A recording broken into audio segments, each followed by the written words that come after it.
Nomor berapa Ustaz? 68, 98.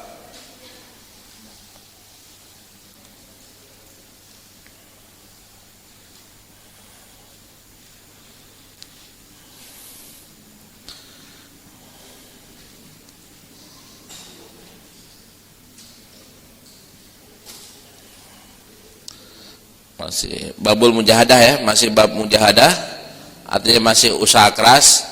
Salah satu di antara usaha keras adalah ngumpulin hadis 40. Dan satu usaha keras adalah mulai merekam ceramah kita masing-masing.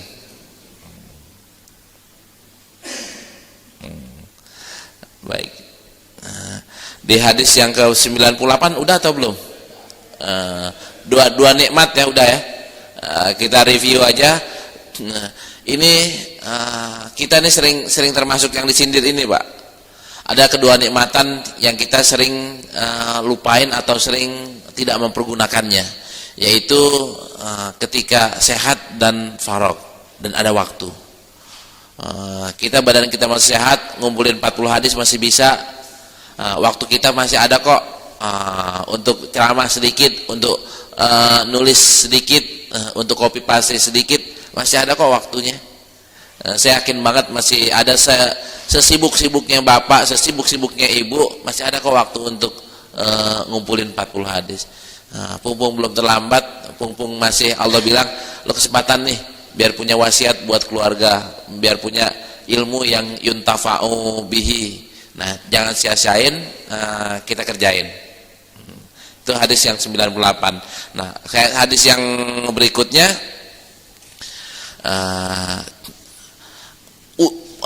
mujahadahnya seharinya setengah jam aja ya, ngumpulnya setengah jam aja ya. Ini masih menawar nih, karena saya sibuk Ustaz, saya ngurusin anak, jadi setengah jam aja ya. Nih kalau mau berkaca kepada hadis yang nomor 99. Bil isnadil mutasili ila Abi Dzakaria ya Syaraf An-Nawawi qala an Aisyah radhiyallahu anha an Nabi sallallahu alaihi wasallam kana yaqumu minal laili hatta tatafattara qadamahu wa qultu lahu lima tasna'u hadza ya Rasulullah wa qad ghafarallahu laka ma taqaddama min dzambika wa ma ta'akhkhar qala afala uhibbu an akuna abdan syakura. Ya. Hadis sahih riwayat Imam Bukhari dan Imam Muslim. Dari Aisyah radhiyallahu anha, beliau bercerita bahwa Rasulullah SAW kalau bangun malam, kalau sholat tahajud itu lama banget sampai kakinya bengkak-bengkak. Terus hal ini membuat saya jadi ibalah, jadi tanda tanya lah. Akhirnya saya tanya dah kepada Rasulullah, ya Rasulullah, kenapa kau engkau melakukan hal ini? Padahal engkau sudah diampuni dosa-dosa engkau, dosa-dosa yang dulu dan dosa-dosa yang akan datang udah diampuni. Buat apaan lagi? Kan bahasa kita gitu. Buat apaan lagi? Ya, jawab Rasulullah, apalah uhibbu, tidakkah aku kepengen an akuna abdan syakura, untuk menjadi hamba yang bersyukur. Jadi targetnya adalah lebih tinggi lagi. Lebih tinggi lagi untuk menjadi hamba yang bersyukur. Hamba yang bersyukur kalau cuma ibadahnya baru ke masjid 5 waktu doang belum nyampe, Pak. Kita ini udah sholat waktu nih 5 kali di masjid. Itu belum sampai ke abdan syakuro ya. Kalau hamba yang tengah udah ada masuk. Tapi kalau yang syakuro kayaknya belum tuh. Sampainya apa? Sampai kakinya bengkak. Rasulullah punya 3 model sholat. Ada model sholat standar. Kalau jadi imam di masjid, beliau sholatnya standar, Pak. Kalau sholat sunat sendirian, kadang-kadang sholatnya cepet. Sampai kan Aisyah bilang, saya nggak tahu apakah Fatihah itu kebaca atau enggak. Aisyah sambil tanya kayak begitu. Nah, ada juga model sholat sunnah yang lama banget. Bahkan ada juga sholat duha juga lama banget. Lama bangetnya sampai kayaknya kita sulit untuk ngikuti beliau. Nah, kita ngikutin yang mana? Udah yang standar aja deh, nggak apa-apa. Yang standar aja, atau sekali-kali yang cepat juga nggak apa-apa. nggak apa-apa yang cepat.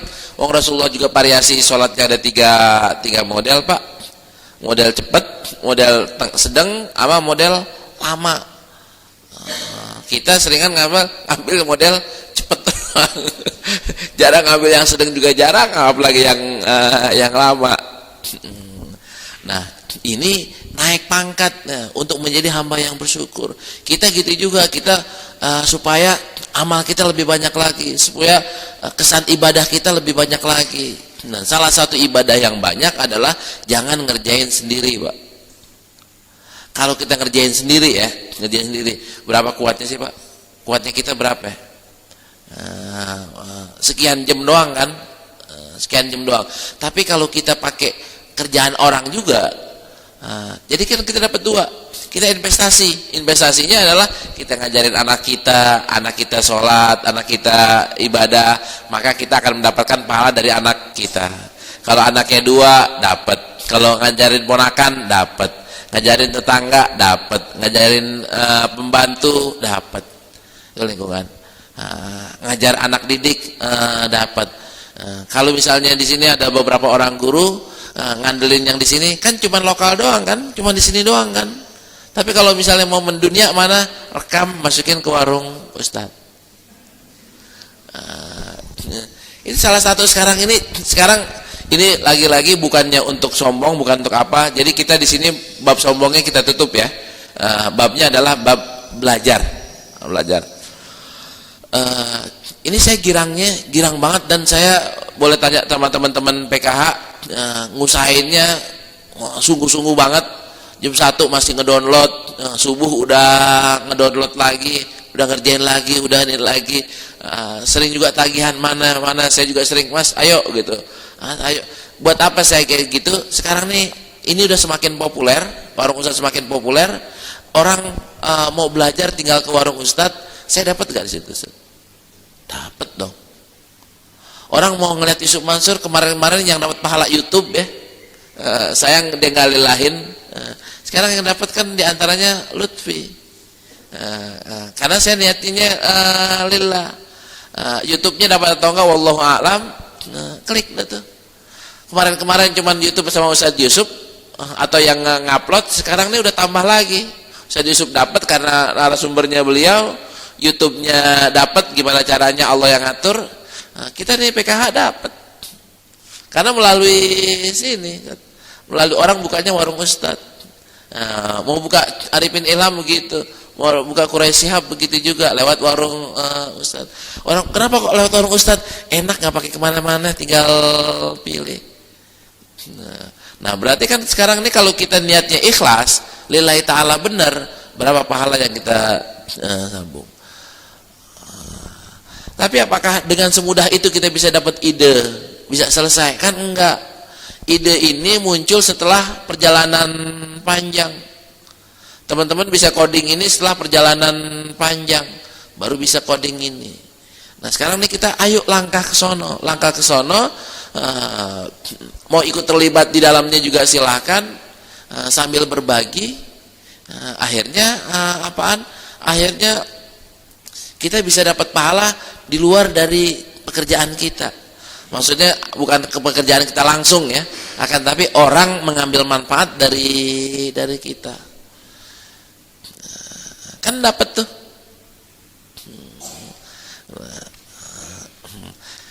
Nah, nawaitunya biar pahalanya tambah lagi, Dan ketika kalau gitu Ustadz pahalanya udah banyak banget dong.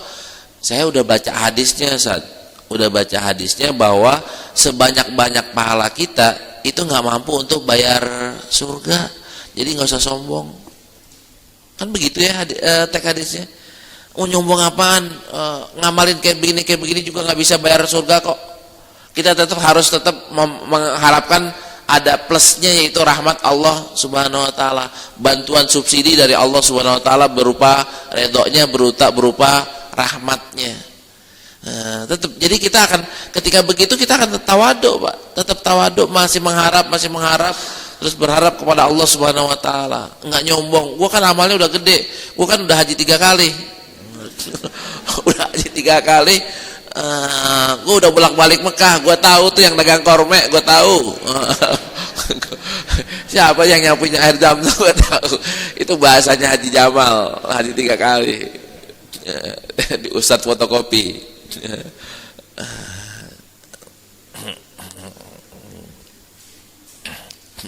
Baik. Nah, jadi targetnya jangan target rendah, Pak.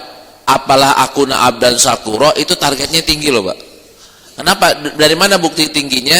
Karena Rasulullahnya bikinnya kayak begitu. Dan Qur'annya bilang wa qalilum min ibadiyas syakur. Dan sedikit orang yang berpredikat sebagai orang yang bersyukur. Ketika sedikit, barangkali kita belum masuk, Pak. Karena saking sedikitnya. Kalau kita mau masuk, ya ikutin gaya Rasulullah. Gaya Rasulullah yang seolah-olah kata Aisyah berlebihan ya. Seolah-olah berlebihan. Tapi kita nggak berlebihan artinya yang sampai merusak diri, nggak. Akan tapi mujahadahannya betul-betul mujahadah. Nah, mujahadah yang dilakukan Rasulullah mana lagi? Nih hadis yang kelima, an Aisyata radhiyallahu anha qalat kana Rasulullah sallallahu alaihi wasallam idza dakhala al-ashru ahyal laila wa ayqadha ahlahu wa jadda wa shaddal mi'zar, muttafaqun alaih. Nah, ini Aisyah cerita. Nah, hadisnya sahih. Aisyah cerita bahwa karena Rasulullah sallallahu alaihi wasallam, Rasulullah ketika masuk 10 hari terakhir bulan Ramadan, beliau ahyal laila, ngidupin malam-malamnya. Bahasa kita ihyaul lail atau ihya Ramadan atau qiyamul lail. Qiyamul lail, udah gitu sendirian atau enggak? Ngajak dibangunin tuh anak bininya dibangunin. Anak bininya dibangunin dalam rangka ku anfusakum wa ahlikum naro. Terus wajada sungguh-sungguh wasarul mi'dar, dan dia udah nggak lagi dicolek tuh, bininya nggak dicolek. Selama 10 hari bininya nggak pernah dicolek. Ini bukti kesungguhan dan potret ini yang kita boleh contoh dari kesungguhan Rasulullah yang sudah berstatus diampuni dosa-dosa lalu dan yang akan datang. Bagaimana kita yang belum diampuni dosanya, baik yang kemarin maupun yang akan datang, belum ada jaminan. Maka kita lebih berhak atau lebih wajib untuk berbuat seperti ini karena belum ada jaminan pengampunan. Terus, wah saya nggak kuat. Alasannya, wah saya nggak sanggup tuh berbuat seperti itu. Bahasanya selalu dibilang nggak sanggup. Wah, di buku Yes Aku Bisa itu kata-kata tidak sanggup sudah menurunkan sepertiga potensi, Pak. Aturannya kita bisa, jadi drop. Tapi dengan kata-kata ya aku bisa, itu gasnya, bensinnya udah langsung bukannya tinggal yang merah, udah langsung setengah tuh. Padahal dia belum bisa, tapi dengan dikata ya aku bisa, naik kekuatannya. Nah sekarang kita juga harus bilang begitu dong. Begitunya di bidang apa? Di bidang masing-masing. Pedagang silahkan bilang yes aku bisa. Pemborong silahkan bilang begitu. Guru-guru bisa bilang begitu. Ibunya juga bilang begitu. Ibu rumah tangga bilang begitu. Ya aku bisa. Ya aku bisa. Nah hasilnya ntar ada karya baru, ada perluasan usahanya, ada model usahanya yang baru. Kalau saya kan ini ya, ide baru, karya baru. Kalau yang pengusaha kan ada usaha baru, ada perusahaan baru, ada keuntungan baru.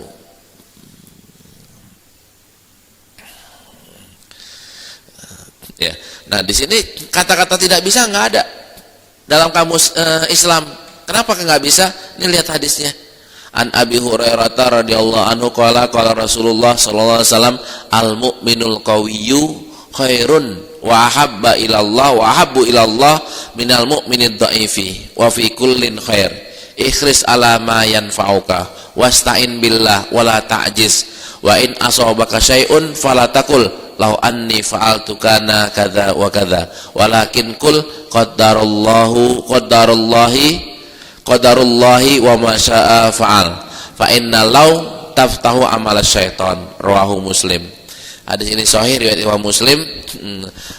Prinsipnya orang mukmin yang kuat lebih baik dan lebih dicintai oleh Allah dari mukmin yang lemah.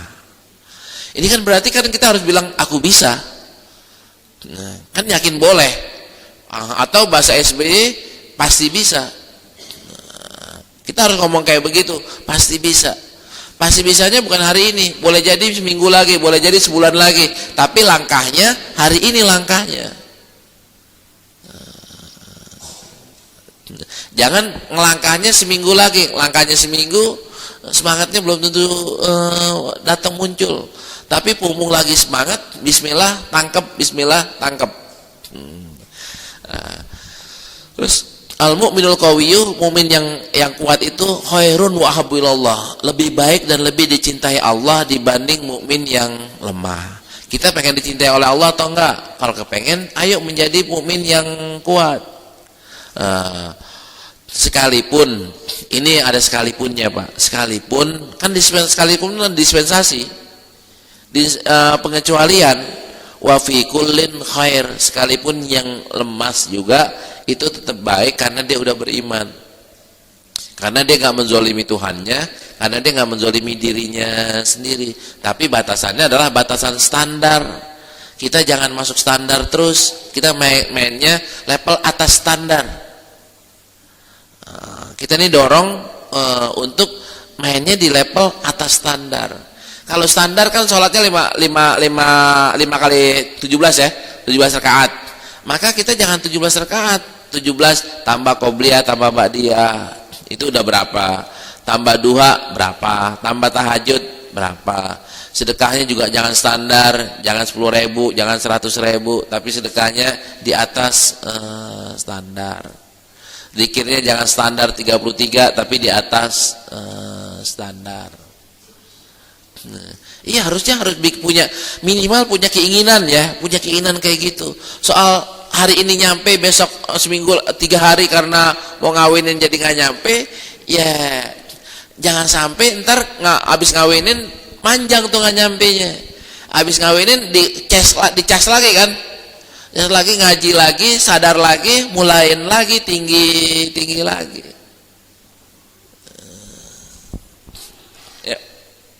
Nah, cuman gimana Ustaz, saya kayak gini. Caranya adalah ikhris ala ma yanfa'uka. Jangan yang ono dikerjain, yang ono lagi dikerjain, yang ono lagi dikerjain. Tapi kerjain dah yang bermanfaat buat kita. Jangan main gaple masih dilakonin, nonton sinetron masih dilakonin, nonton MU masih dilakonin, nonton Valentina Rossi masih dilakonin, nonton sepak bola yang yang ESL dilakonin, nonton bola kampung dilakonin. Di kampung antara kampung mana lawan kampung mana masih dilakonin.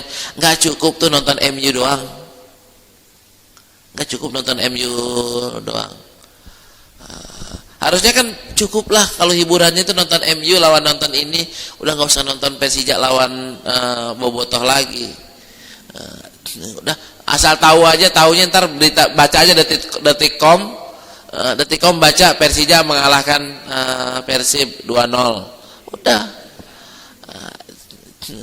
Kalau MU mungkin lah, ya tapi jangan lebih daripada itu. Balapan ngetrek didatengin ke sono ke Manggarai itu, ngapain malam-malam mau nonton orang ngetrek? Ya ngetrek nonton Rossi aja udah cukup, enakan, cakepan gitu. Daripada ngetrek di situ tadi diuber polisi lagi. Apalagi bayar ikut taruhan, ya Allah. Nah, di sini jangan yang main-main kayak gitu, mainannya yang bermanfaat, mainnya yang berkelas. Yang kelasnya apa? Kelas sesuai dengan agama kita, bukan kelas sesuai dengan omongan orang.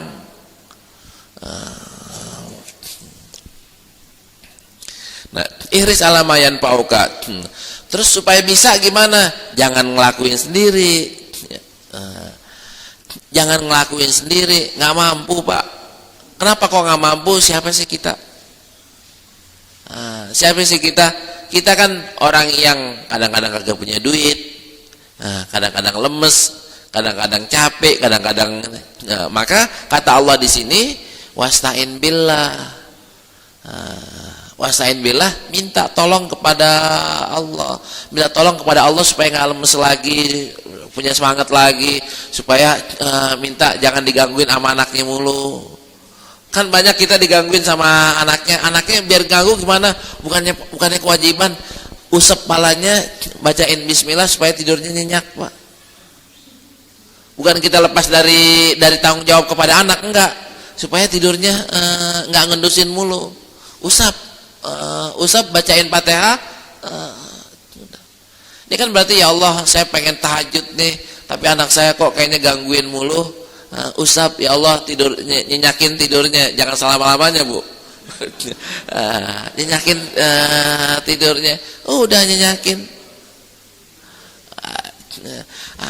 Sekali-kali kita bukan jadi dukun ya, bukan. Kasih minum dia, bacain Fatihah, minumin. Anak kita gelidik banget gitu umpamanya, kita capek ini, suruh minum. Tapi minumnya udah kita baca Fatihahin, udah kita doa ya Allah, mudah-mudahan dengan karomah Fatihah ini anak saya nggak gelidigan kayak gini. Minumin. Tapi juga jangan jadi pendiam banget, jangan. Artinya kalau umpamanya anak saya kurang semangat, minumin lagi, tapi doanya beda. Doanya beda. Enggak, ini beneran. Artinya kan bisa pakai doa ya. Yang babnya kan minta tolong sama Allah, jangan pakai kekuatan saya. Kekuatan kita kan kasih pel biar tidur, yaitu kekuatan kita, jangan pakai pel Pak. Akan tapi pakai usap, pakai ini. Doa saya belum mustajab, manjur doa bapak kepada anaknya, doa ibu kepada anaknya. Ujungnya kan Allah bilang tuh, wasta'in billahi wala ta'jiz. Jangan merasa kalah duluan, jangan merasa lemes duluan, dan jangan mengatakan saya tidak bisa. Wala ta'jiz itu artinya, kalau bahasa populernya adalah jangan berkata aku tidak bisa, tapi katakanlah aku bisa. Tapi jangan nyombong aku bisa titik ya. Aku bisa berkat pertolongan Allah, berkat bantuan Allah. Jadi nariknya ke Allah. Wala ta'jiz. Kalau gimana kalau gagal? Wa in asobaka syai'un, kalau sampai gagal, fala takul, jangan bilang kalau aku ngerjain ini, ngajar ini jadi kayak gini ya, jadi ini gini. Jadi nggak nerima takdir. Tapi perkataan yang baik adalah qadarullahi wa ma syaa fa'al. Allah udah takdirin, maka apa yang terjadi adalah sesuai dengan kehendak Allah. Kalau gagal kita ngomong kayak gini dapat pahala,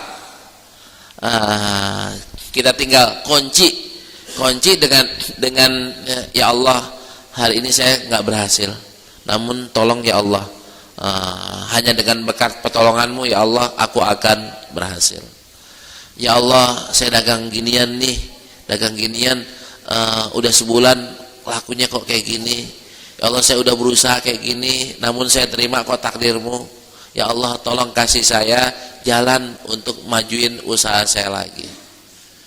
Ngomong kayak begitu, ngomong ngadu sama Allah, tahu-tahu Allah ngasih orang orang tahu-tahu dari Eropa, ngajarin kursus pelatihan cara ngupas singkong, cara bikin keripik, tapi dengan teknologi modern. Atau ada orang bule datang ke situ, wah kalau mau yang bagus modelnya kayak gini nih, dikasih tahu, akhirnya berubah dan akhirnya terjadi perubahan. Nah, Nah, kenapa kita nggak boleh kalau saya begini, kalau saya begini? Kenapa kayak boleh? Kalau kita bilang lau itu kalau ya, kalau ini bisa-bisa kita menjadi orang yang tidak nerima takdir. Nah, dan itu lau itu ini membuka kemungkinan setan untuk masuk ke hati kita dan suudzon kepada Allah. Kita bilang qadarullah, kita balikin kepada Allah dan kita minta. Jangan cuman ya dah udah Allah maunya kayak gini titik, enggak. Jangan berhenti di situ. Tapi kita nyerahkan diri sambil minta kepada yang qawi, yang kepada yang kuat, yang maha dahsyat itu untuk berperan dalam pekerjaan kita. Caranya tadi itu, Pak. Kita masalahnya apaan? Ngadukan. Allah kan bisa ngerjain semuanya. Apa aja yang kita mau bisa. Ini Ustadz kayak gini, iya, bilang aja. Solusinya kayak gimana kita silakan pelajari, tapi jangan lupa mohon keterlibatan Allah dalam menyelesaikannya. Nah, kalau Allah udah turun tangan, maka kun fayakun. Kadang-kadang lewatnya adalah lewat yang keajaiban, bukan lewat jalur normal. Kalau Allah yang ikut, maka jalurnya tol, Pak. Jalurnya jalur keajaiban. Kalau jalur normal, rezeki kita 1 bulan, kalau 1 tahun 12 kali gaji kita. Gajinya 2 juta, ya kali 2 juta. Tapi kalau lewat keajaiban, rezeki kita bukan 2 kali 2 juta, Pak. Boleh jadi 2 kali 10, boleh jadi 12 kali 10, boleh jadi 12 kali 20, boleh jadi ada salah satunya kali 50, kali 100.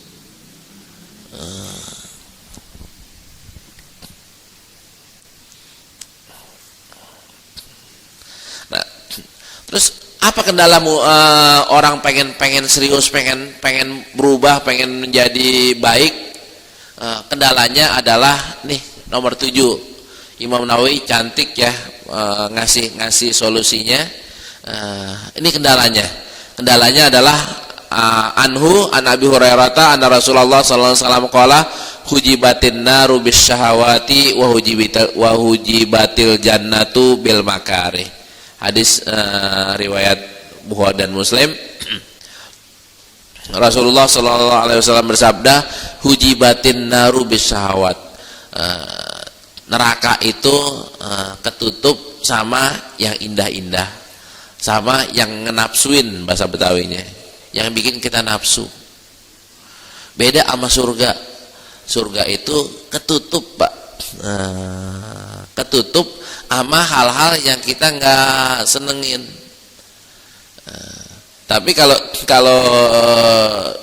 neraka ketutup, kayaknya enak ya, kayaknya asik ya, kayaknya wah abis, wah enak banget gitu, abis banget, keren abis lah bahasanya, gaul abis lah, mantap lah, dahsyat lah. Itu kan yang ini nih. Beda sama pengajiannya nggak enak hujan-hujan, nggak enak di sono dikasih aqua doang, nggak enak gitu. Banyak kata-kata yang nggak enaknya, nggak enak begitu-gitu doang, nggak enak kayaknya diomelin mulut tiap hari, belum nyetor lagi ditagih lagi, belum nyetor yang 40 aja udah ditagih bikin ceramah, bikin CD, bikin video. Malas datang. Padahal kalau kita ngelangkah masih belum nyetor juga nggak diomelin gitu kan, masih belum bikin rekamannya juga nggak diomelin. Tapi kan kalau kita mau udah bikin rekamannya, naik pangkat, Pak. Naik pangkat. Tempatnya di mana? Tadi Pak Mahfud kan di rumahnya, Pak Ustadz Antonio juga di rumahnya. Nanti ada Reza Sarip, backgroundnya jelek, Pak, belakangnya. Artinya dengan background yang di rumah kita juga bisa. Bisa tentang kebersihan ya di got kayak Jokowi belusukan gitu. Tapi ngomong anazafatu minal iman atau atuhuru syatrul iman. Kita ngomong soal kemiskinan ya di tempat yang miskin, soal kekayaan di tempat orang kaya. Tapi kekayaan umpamanya di masjid, tapi backgroundnya mobil mewah nih, kayak yang kayak gini yang saya inginin. Artinya mobil saya Mercy, mobil saya BMW, mobil saya Hummer, tapi tiap hari 5 waktu atau 4 waktu atau 3 waktu mobil Hummer saya assalamualaikum ke masjid, markirnya di masjid.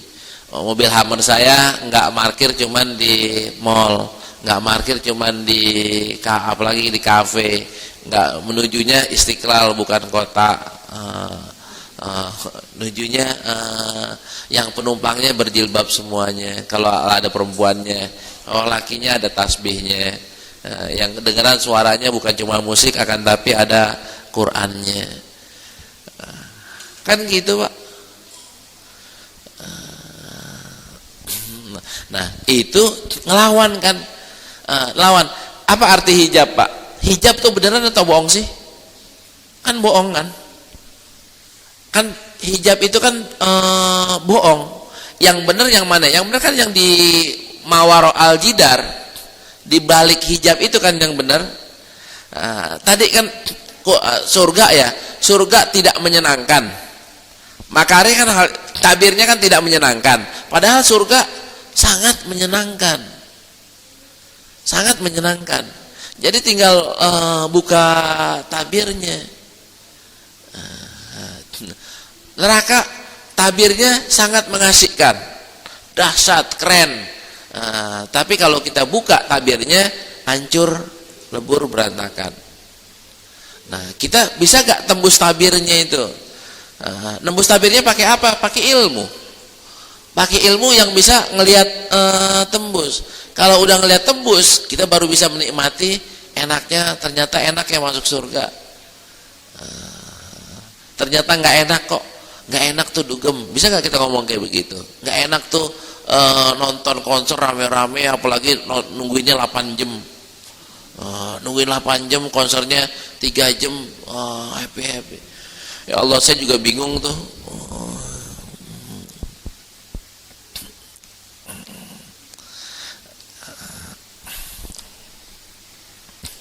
Nah, usaha Rasulullah yang keras lagi kita bisa lihat di hadis berikutnya. Sebelumnya kesimpulan dari hadis 7, kita diajak untuk buka tuh tabirnya.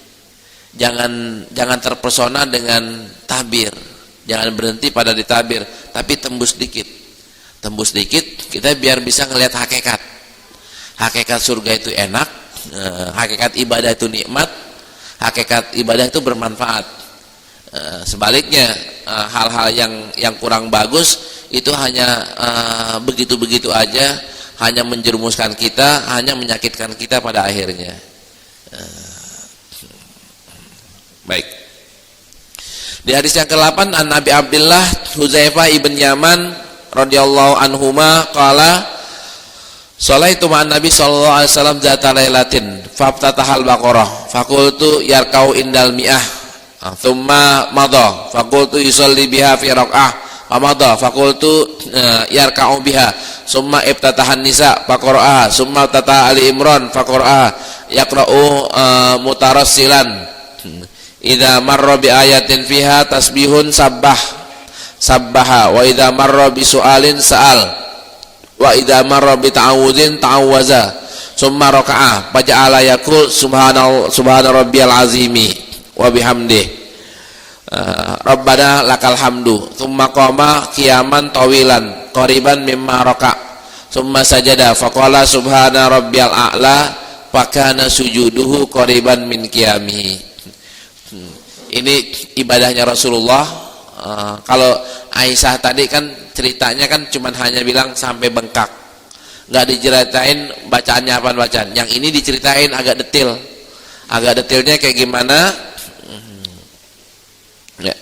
Dari Abi Abdullah Huzaifah ibn Yaman, beliau bercerita, "Sholaitu ma'an Nabi sallallahu alaihi wasallam zata lailatin." Pada suatu ketika saya sholat tahajud nih. Sholat tahajud ini berarti Rasulullah mungkin sholatnya sekali-kali di masjid. Sekali-kali di masjid. Bab Tatahal Baqarah, Rasulullah baca mulainya ini habis Fatihah, baca Al-Baqarah. Kirain habis 100 ayat bangsa ruku nih, ternyata lewat. 200 ayat ruku nih lewat, nyambung ke surat apa di sini, surat Ali Imran, nyambung ke Ali Imran. Habis Al-Baqarah nyambung ke Nisa belum, maaf, mana ya kau indalnya semua mata fakultu isolasi. Ya, habis itu Nisa selesai, ngambil lagi Ali Imran. Kapan rukunya nih, kapan rukunya? Kan udah salah nebak nih, salah nebak. Nah, kalau kita ngimam sholat di sini kan orang baca Yasin nih, paling habis ini turun gitu. turun. Ini kok nggak turun. Artinya panjang ya, sholat Rasulullah panjang. Rukuknya ternyata begitu juga. Nah, sujudnya ternyata begitu juga. Ini kan potret mujahadahnya Rasulullah ya. Potret mujahadahnya Rasulullah kayak gimana? Rasulullah sholatnya nggak main-main. Masuk bab mujahadah seperti itu. Nah, pelajaran buat kita, Rasulullah aja kayak gitu kan, kita kadang-kadang malu ya. Saya kalau habis baca hadis yang kayak gini malu sendiri, Pak. Karena belum pernah nyampe gitu kan. Belum pernah nyampe. Dulu pernah nyampe kalau jadi makmum, enakan jadi makmum, Pak. Nah, kalau bapak-bapak mau nyampe sholat tarawihnya jangan di masjid yang bacanya ayat itu terus. Di Masjid Al-Bina ini di Senayan nyampe itu. Di BI enggak ya? BI enggak. Di Al-Hikmah, di mana lagi yang hatam tuh? Sudah Kelapa hatam ya? Sudah Kelapa hatam. Artinya di tempat-tempat yang kayak begitu, yang khususin ternyata yang doyan juga ada ya. Kalau di sini nih kita langsung nih tahun besok nih langsung nih satu hatam, kabur tuh 90% kabur. Tapi kalau kita bertahan, mungkin yang 10% tahun depannya tuh nambah tuh. Nambah 15, nambah 20, nambah lagi. Jadi ketahuan dah Masjid Baitul Mughni hataman. Nanti orang dari mana-mana yang kepengen hataman datang ke sini. Ketika hataman kan pasti qori'nya juga, imamnya juga bacaannya enak. Nanti juga suasananya AC-nya juga enak, nyaman. Nanti juga di belakang juga ada tehnya, ada kopinya. Dan kayak gitu yang nyediain teh udah banyak aja dah. Yang nyediain teh banyak, yang nyediain kopi juga banyak, yang bawain gorengan juga banyak.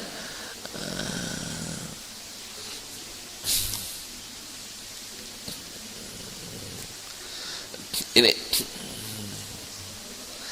sekali-kali boleh atau enggak yang paling asik lagi di Masjid Haram. Tarawihnya di Masjid Haram hatam itu. Hatam. Cuman banyak yang 8 kabur, ya banyak juga yang 8 kabur. Tapi kalau mau yang hatam Quran ya 23 ntar hatam Quran.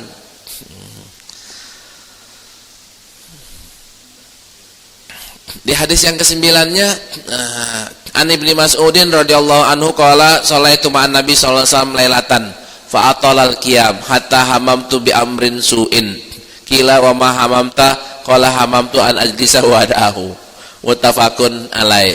Ini kelasnya Ibnu Mas'ud yang hebat begitu. Kalau mau dibandingin sama Rasulullah ternyata nggak sekelas, Pak. Ceritanya nggak sekelas kayak gimana? Suatu ketika aku sholat bersama Rasulullah SAW. Ini sholat malam. Fa'atolal qiyam. Rasulullah lama banget bacanya. Qiyam itu kan artinya kan sambil baca ya. sambil baca ayat.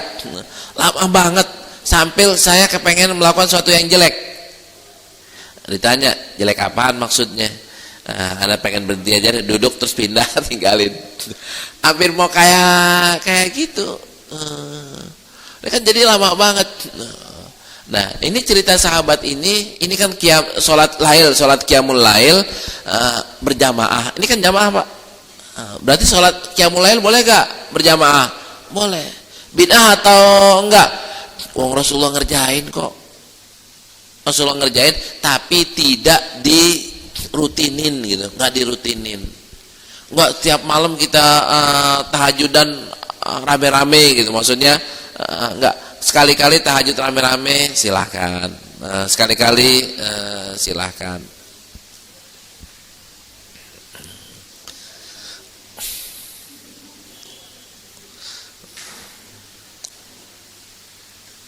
Ya.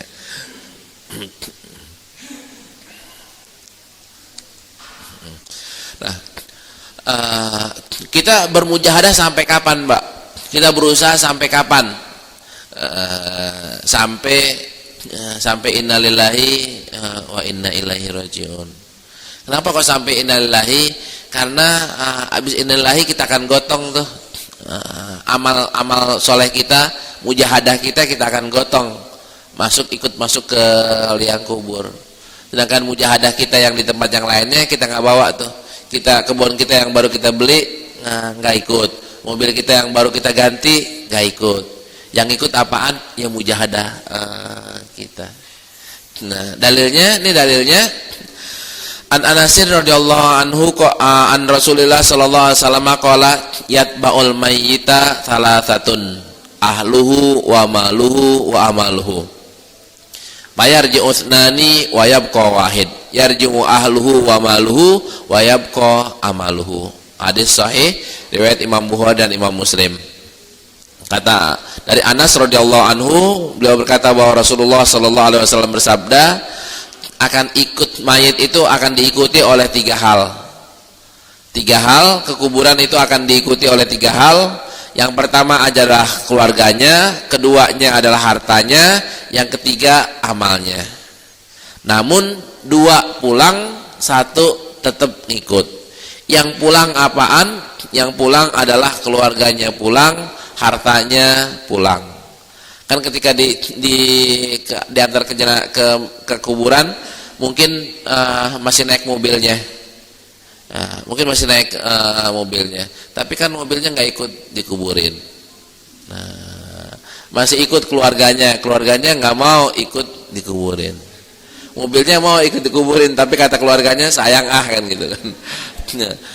Tapi keluarganya nggak ada yang mau tuh ngikut dikuburin. Yang mau ngikut cuman amalnya. Nah, amalnya, kalau amal kita hasil mujahadah kan gede, Pak. Hasil sungguh-sungguh kan gede. Nah, kalau kita hasil main-main doang, hasil biasa-biasa doang, ya bawa tuh recehan. Mau bekal ke Surabaya aja bawa recehan nggak mau kita. Apalagi bekal ke akhirat yang lama banget. Nah, bekal akhirat yang supaya lama, ya hasilnya adalah hasil mujahadah.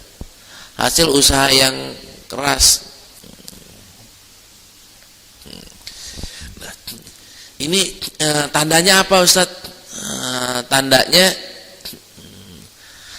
Tandanya di hadis yang ke-11 An Ibnu Mas'udin radhiyallahu anhu qala Nabi sallallahu alaihi wasallam al jannatu aqrabu ila ahadikum min syiraqin alihi wan naru mislu dzalik. Ini tandanya masuk surga gampang, masuk neraka juga gampang. Ini Rasulullah sallallahu alaihi wasallam bersabda, hadisnya sahih ya, riwayat Imam Bukhari, al jannatu, surga itu lebih dekat. Aqrab artinya lebih dekat. Lebih dekat kepada kita dibanding pasangan sendalnya. Pasangan sendal kan kadang-kadang mepet, kadang-kadang berapa jengkal ya. Kadang-kadang kan sejauh-jauh jengkalannya berapa sih? Memang ada yang suka bilang yang jauh tuh jarak naruh sendal di masjid doang, yang atau di pojokan sini, yang atau di pojokan sono supaya gak hilang. Tapi kan itu nggak normal itu. Yang normalnya kan yang ya sejauh-jauhnya setengah meter Pak ya, semeter lah, jauh banget tuh semeter. Nah, maka jaraknya surga ya semeter. Akan tapi jangan ini dulu, jangan enak dulu. Ternyata neraka juga jaraknya sama. Surga jaraknya sejengkal kodok bahasa Betawinya, ternyata juga neraka jaraknya sejengkal kodok. Tinggal kita pilih doang, sebelah kanan, sebelah kiri. Ambil surga atau ambil neraka. Nah, ini sejengkal kodok dengan mujahadah. Kalau ke neraka sejengkal kodok nggak pakai mujahadah, pakai hura-hura. Kalau ke surganya pakai mujahadah. Tanpa mujahadah jaraknya nggak setengah meter Pak. Jaraknya jadi jauh. Yang kita hasilnya cuma recehan. Tapi kan kalau hasil kerja yang mungkin harga yang hebat, ya harganya juga beda. Kalau kita nggak mau pakai kiasan fisik, kiasannya adalah kiasan HP aja. Kenapa kok Apple lebih mahal dibanding sama Cross? Sorry yang ada punya Cross atau Mito. Kenapa? Karena Apple dibuat dengan tangan halus gitu kan. Mito masih pak risetnya cuma setahun, berapa? Apple dengan riset yang lama. Kenapa mobil-mobil tertentu harganya selangit gitu? Karena dibikin pakai tangan, pakai sentuhan-sentuhan yang mujahadanya ini banget, sehingga hasilnya jadi mahal. Nah kita pun juga bisa begitu. Sholat kita mau harganya mahal, ya jalannya jauhan dikit. Kan gitu ya. Teks hadisnya kan kita semuanya udah pada ingat paling enggak ya, paling ingat. Dari sini ke masjid jaraknya dihitung langkahnya. Kita ke masjid yang di sini sama masjid yang jauhan dikit, yang jauhan. Ulama itu kan supaya jauh dia muter. Padahal sholatnya di sini, tapi dia muter, supaya langkahnya jauhan. Nah, itu kan mujahadah. Maka mau dapat sukses manjada wajada. Ketika manjada wajada, ternyata juga mansara ala darbi wasolah. Siapa yang sudah jalan pada rule-nya, maka akan nyampe. Nah, kita sekarang nih garis besarnya udah digambarin, tinggal mulain, jangan gas 30, tapi gasnya 70, 80. 80 kalau naik mobilnya mobil sport masih pelan Pak ya. Tapi gebernya 120.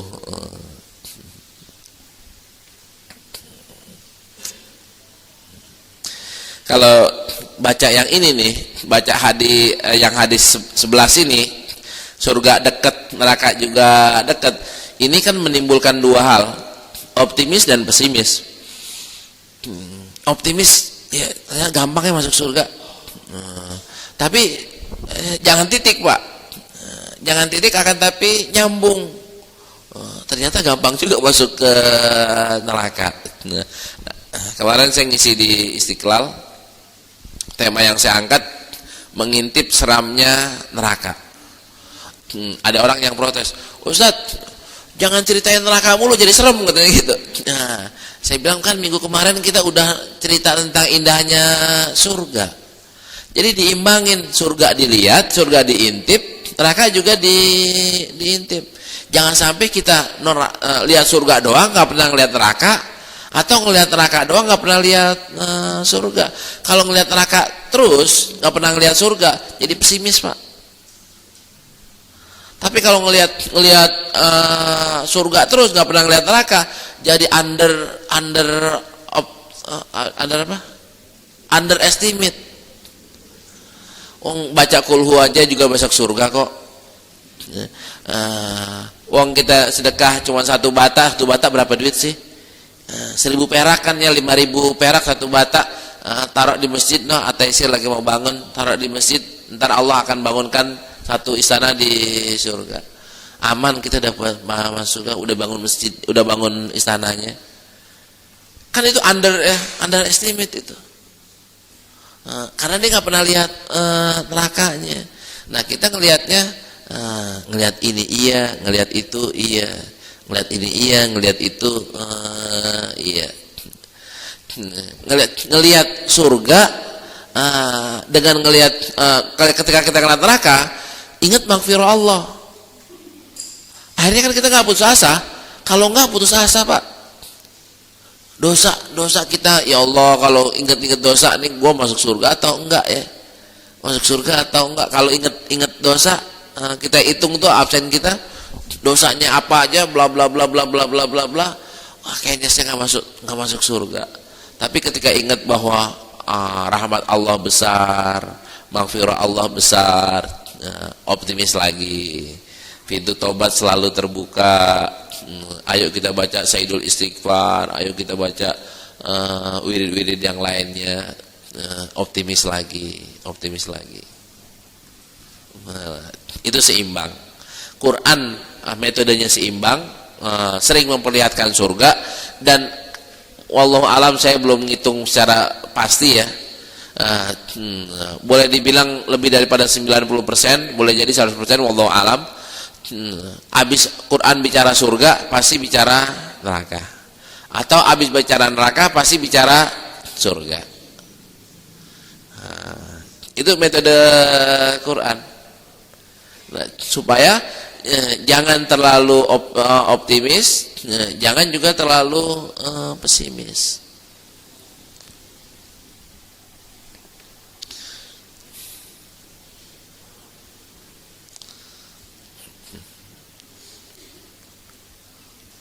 Masih lumayan banyak hadisnya. Hadis yang berikutnya,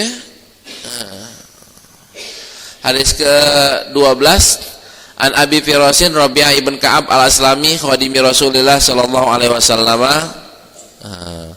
wa min ahli Suffah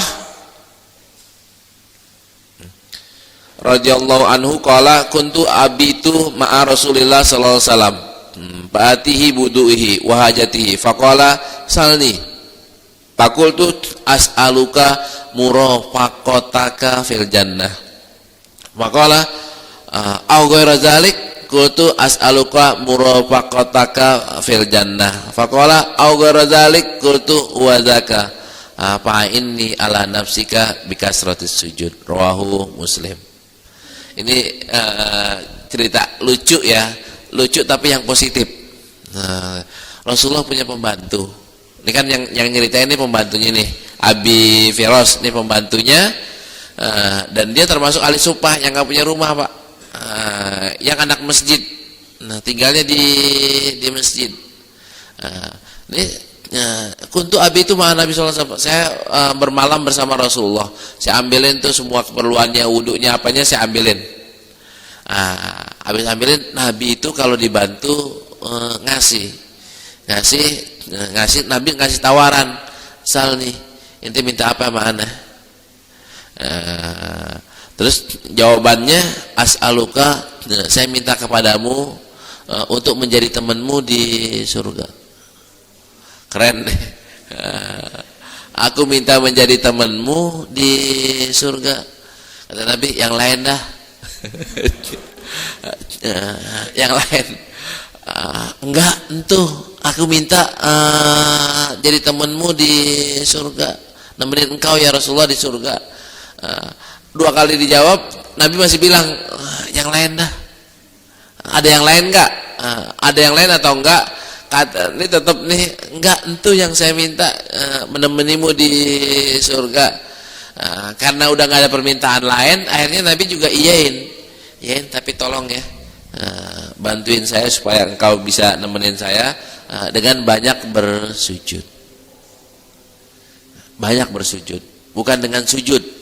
Kalau dengan sujud kan sekali doang, 2 kali doang, tapi dengan banyak bersujud. Artinya sholatnya bukan 17 rakaat Pak seharinya.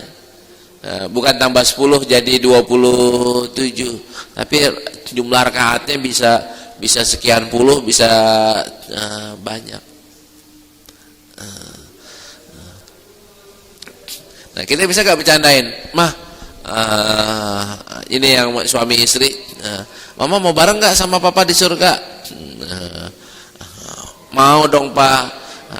Nih ada hadis Nabi, tolongin papa dengan mama bersujud banyak-banyak gitu kan. Bisa juga sebaliknya, Pak mau ikut mama gak? Kemana? Ke surga. Yang benar mama masuk surga, tolongin Pak, tolongin dengan banyak bersujud. Ini bukan kita bercanda, tapi bisa ngambil hikmah dari itu. Ini pun pesannya kan pesannya buat kita. Kalau kita mau masuk surga, salah satu di antara caranya adalah memperbanyak bersujud. Kalau memperbanyak bersujud tambah mujahadah, nggak mungkin Pak, nggak mungkin. Paling kita mainnya sama standar kan ya itu, assalamualaikum kabur kan gitu. Nggak ada duduknya, nggak ada qobliyahnya, nggak ada ba'diyahnya, nggak ada tambahan yang lainnya, nggak ada zikirnya. Nah, yang masuk bab mujahadahnya adalah yang plus tadi, plus zikir, plus wirid, plus sholat, plus tafakur, itu baru namanya dengan mujahadah.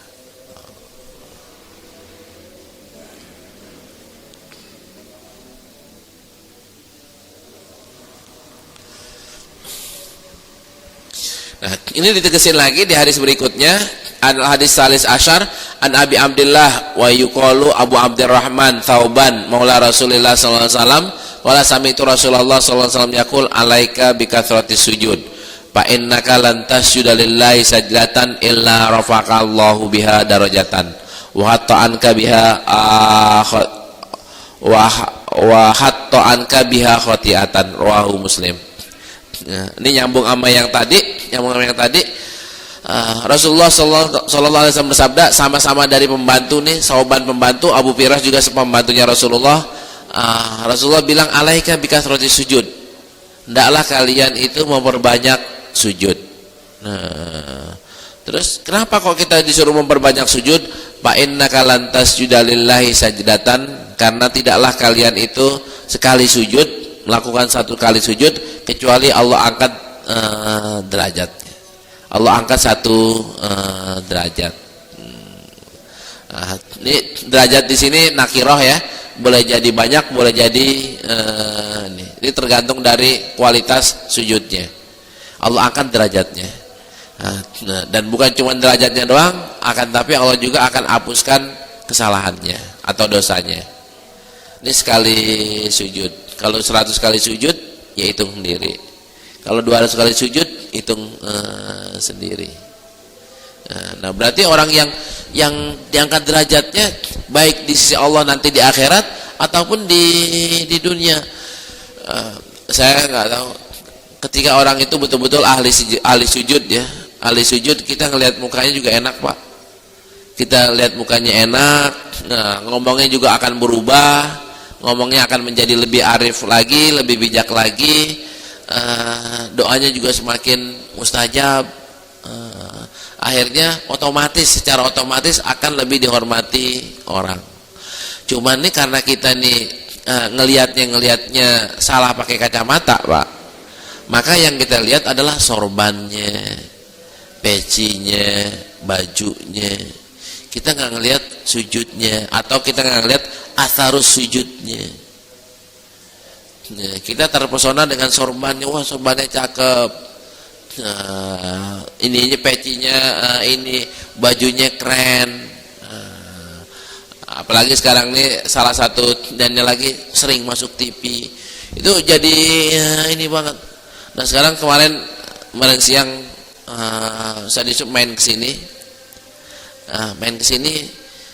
Cerita beliau minta beberapa ustadz yang kita kenal semua, kalau saya sebutkan namanya, untuk ngisi ceramah di tempatnya, di pesantrennya, ngasih tausiah, naripin semua Pak. Ustaz-ustaz yang TV itu, kalau masa minta yang minta temen naripin, kan istilah Ustaz Yusuf temennya semua, itu masih naripin. Saya hampir bilang gini, yang benar Ustaz naripin. Iya, ada yang 30, ada yang 70, ada yang ya Allah,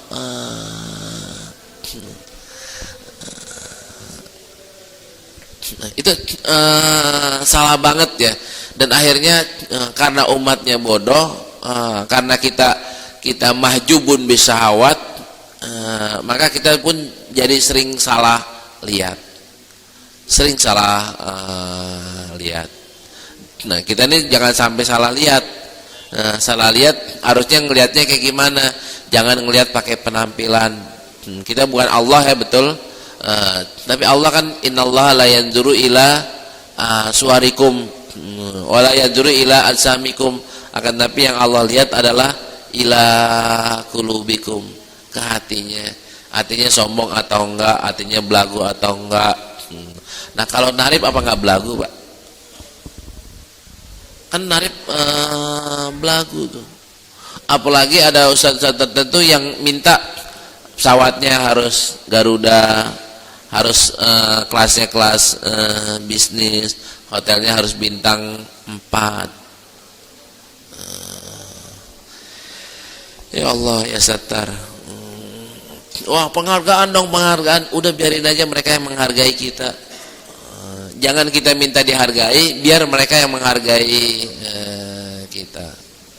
Nah, kalau misalnya mereka menghargai kita, kadang-kadang ada sesuatu yang di luar dugaan kok, Pak.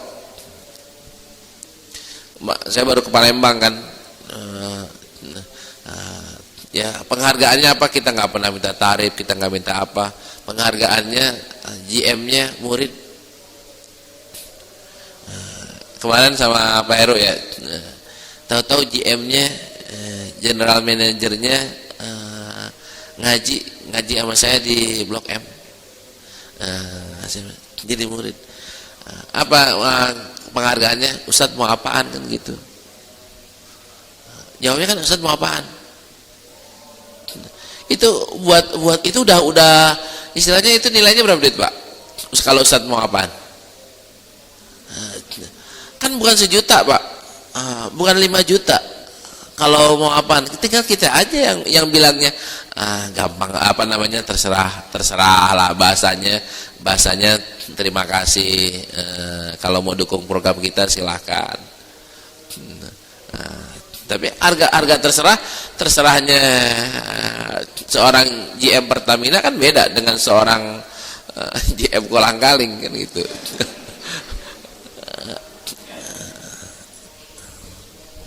Ya kita bantuin dah orang baik, seneng ngaji, seneng pengajian, ya mudah-mudahan jadi direktur utama.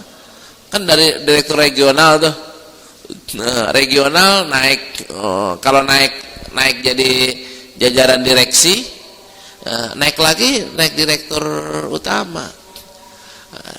Ustaz, salah satu ngomongnya, Ustaz nanti anak ikut ngaji lagi ikut ngaji, ya mudah-mudahan aja jadi ikut pengajian di sini. Tapi kalau dia kesini saya nggak mau bilang dia tuh yang GM. Enggak, ya biasa aja, sama aja. Di sini saya nggak pernah nanya bapak-bapak, di sini ada yang direktur, ada yang apa, saya nggak pernah bedain. Kalau saya nanya kan takut nanti ada pembedaan kelas ya, dan kita nggak ada pembedaan kelas. Yang bedanya cuma depan laki-laki, belakang perempuan.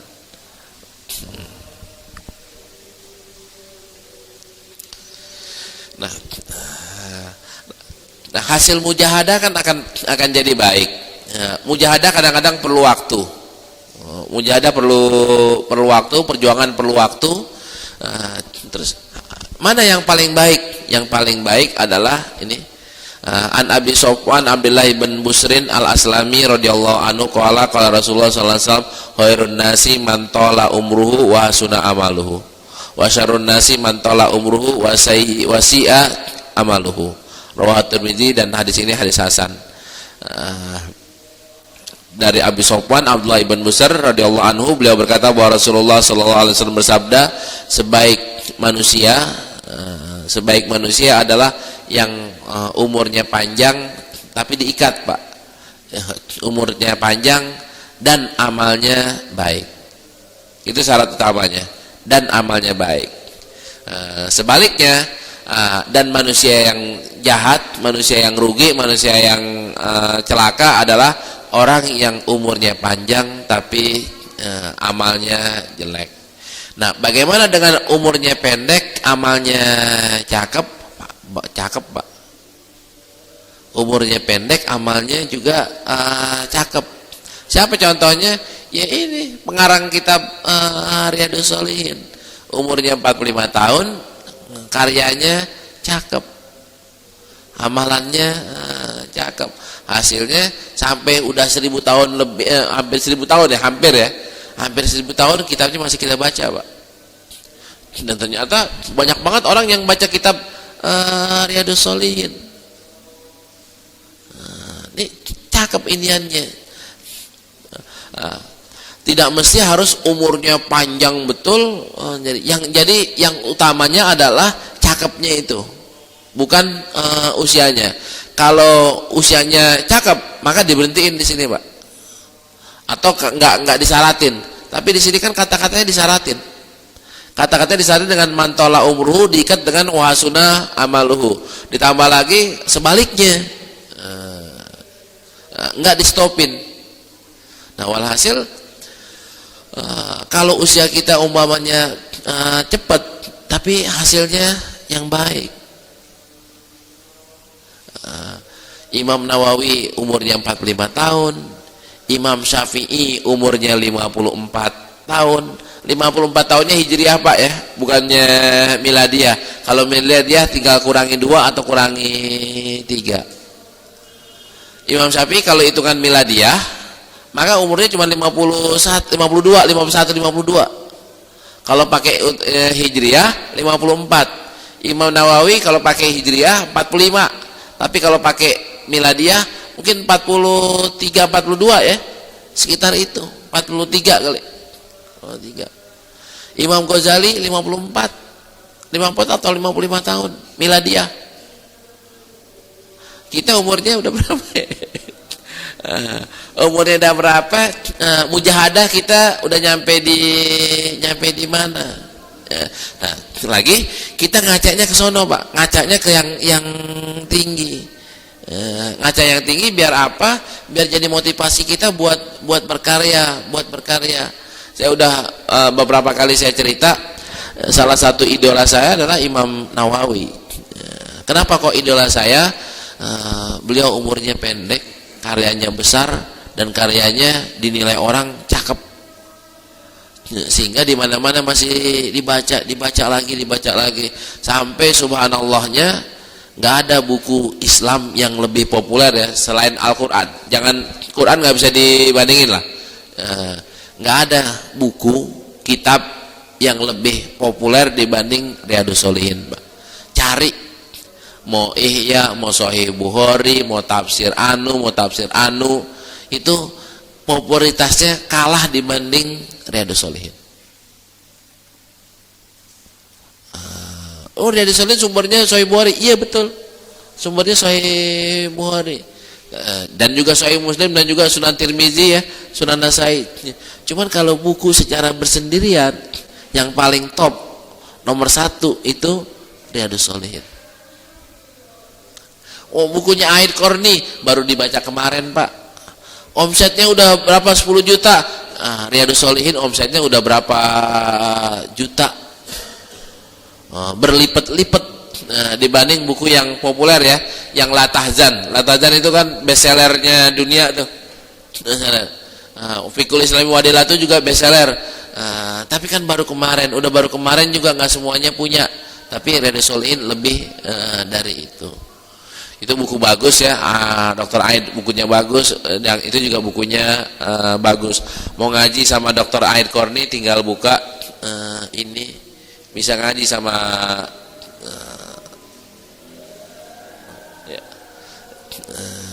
di sini ada Dr. Aid Al-Korni yang bukunya bestsellernya kelas dunia, bukan asal ditulis.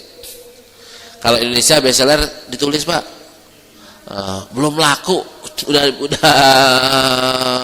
bestseller. Iya, itu cuma strategi marketing.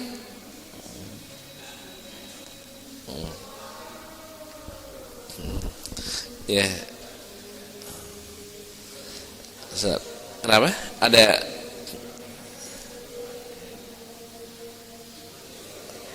lagi loading. Udah muter.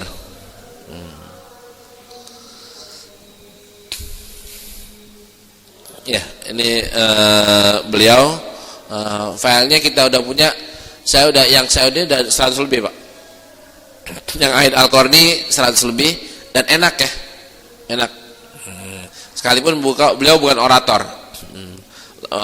Niat lempeng. Ya, ceramah lempeng.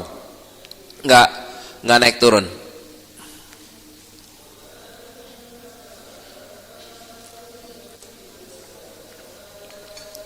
Dan ada satu ceramah lagi yang bagus tapi belum masuk sini kali. Khalid Jaber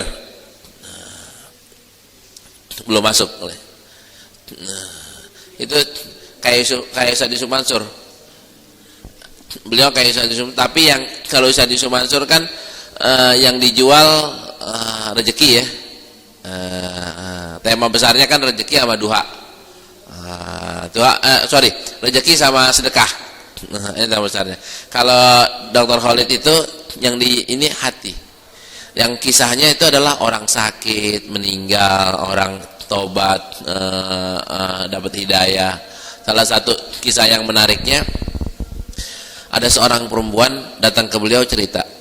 Ini perempuan orang Teluk, hancur lebur berantakan lah kalau soal kehidupannya. Kehidupannya artinya sholat nggak pernah, puasa apalagi, mainannya adalah London, Paris. Dia kalau mau ke London, kayak kita mau ke Blok M, mau ke Blok M tinggal pir anterin gua ke Blok M. Kalau dia lot anterin gua ke Paris, anterin gua ke mana, karena dia udah punya pilot pribadi Pak. Anak punya jatah pilot pribadi. Kan kekayaannya nggak, ya bukan kelas Pondok Indah, di atas kelas Pondok Indah. Kayak gitu. Terus abis dapat hidayahnya, dia masuk ke sekolah, maksudnya adalah untuk merusak sekolah itu dengan glamornya, ternyata dicuekin dan dia dirangkul ya, dirangkul tidak dihina. Sama gurunya dirangkul, apa kabar wahai anakku, gimana bla bla bla. Akhirnya disitulah dia kenal sholat. Ngadu ke gurunya ini, ke Dr. Khalid, cerita, oh saya gini kayak gimana nih, saya gimana dengan orang tua saya. Kamu bermujahadah lah, ajak orang tua kamu, ajak. Di rumah saya nggak ada orang satupun yang sholat, nggak ada satupun yang puasa. Ya kamu mulainya. Lama 3 bulan empoknya ikut sholat, setengah tahun ibunya ikut sholat, 3 tahun kemudian bapaknya untuk pertama kali sholat. Akhirnya satu keluarga sholat semua tuh, satu keluarga sholat semua, jadi lempeng semuanya. Emang ngeluarin $1 juta susah tuh Pak buat kayak gitu. Kan gampang aja, wong punya pesawat pribadi masa nyumbang $1 juta enggak, kan gampang aja. Ternyata betul udah jadi kayak gini, punya muasasah khairat ya, punya yayasan yang membantu orang. Dari kemarin duitnya kehambur-hambur buat di London, buat di Paris, sekarang buat sedekah. Luar biasa. Nah, mudah-mudahan kita bisa ngambil pelajaran tuh dari sini. Cuma sayang memang masih berbahasa Arab. Orang ngusulin gimana Ustaz kalau ditekin bahasa Indonesia di bawahnya. Ini panjang kali lebar Pak, 1000 file lebih. Saya udah yakin udah lebih 1500 file untuk bahasa Arabnya. Kali taruhlah rata-ratanya 20 menit. 20 menit kali 1500 berapa? 3000 ya. 3000 menit. Bukan 30.000 menit. 30.000 menit berapa terjemahannya gimana Pak? Ya Allah ya Rabbi. Karena itu ntar kita akan coba bikin alternatifnya belajar bahasa Arab dari rendah. Langkahnya belajar bahasa Arab. Lama-lama bahasa Arabnya bisa. Kalau belajar bahasa Arab, kliknya di sini, di jendela ilmu. Udah lulus, kliknya di ulama dunia. Baik, mungkin itu kali yang kita bisa ambil pada kesempatan ini, atau nanggung Ustaz? Masih banyak. Itu kita buka pertanyaan agar bisa banyak pertanyaannya. Silakan yang ingin bertanya.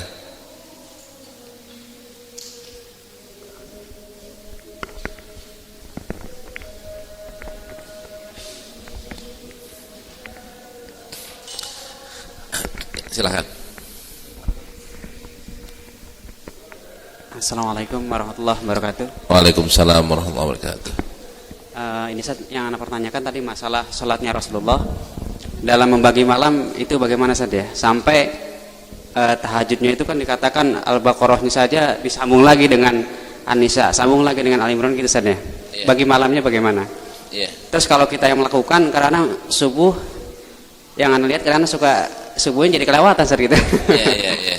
Terus itu yang pertama Ustaz. Yang keduanya lagi adalah kadang-kadang yang anda perhatikan setelah qiyamul lail atau sholat malam itu ada yang menambahkan dengan kunut saja. Yeah. Di kunut itu boleh nggak gitu Ustaz? Qiyamul apa? Sholat malamnya itu atau qiyamul lailnya itu witirnya ditambahkan dengan kunut ya. Iya. Witir atau di akhirnya gitu saja. Nah itu boleh nggak gitu Ustaz? Alam Pak, witirnya itu kunutnya kunut nazilah atau kunut apa nak? Iya. Tahu ya. Syukran. Assalamualaikum warahmatullahi wabarakatuh. Waalaikumsalam. Yang pertama, Rasulullah pas baca Al-Baqarah baca ini bagi malamnya kayak gimana? Di Arab itu kan Pak, kadang-kadang malamnya panjang, kadang-kadang malamnya pendek. Nah, mungkin kalau misalnya panjang, mungkin pas waktu malamnya panjang. Ini husnuzon kita begitu takwilinnya. Ini wallahu alam ya. Nawilnya jadi panjang. Kan kadang-kadang di Madinah itu subuhnya jam 5:30 baru subuh. Maghribnya jam 5 udah maghrib. Nah, kadang-kadang jam 7-nya baru maghrib. Jam 4-nya udah subuh atau setengah 4-nya udah subuh. Jadi kapan baca surat Al-Baqarahnya kan gitu. Nah, ini dilihat kondisi malamnya aja. Nah, kita umpamanya supaya kita ngikutin, mungkin kelasnya kita belum begini. Kelas-kelas orang tertentu kan ada Pak. Ada ulama yang satu malamnya katanya 500 rakaat. Ada yang 100 rakaat.